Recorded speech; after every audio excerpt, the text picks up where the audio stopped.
We'll guide you through how to use a VPN for free on a laptop or PC. If this helps you, please subscribe to the channel for more quick tech tips.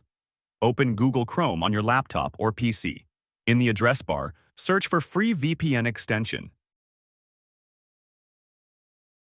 Open the first result from the Chrome Web Store. Now click Add to Chrome.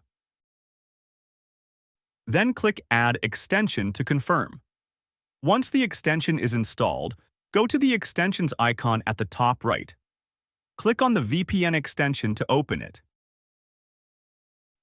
You'll see free connection options.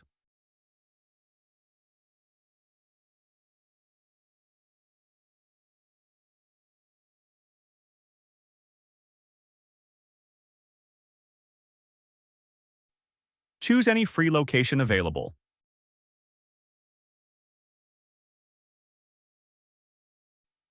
Now click Connect. That's it.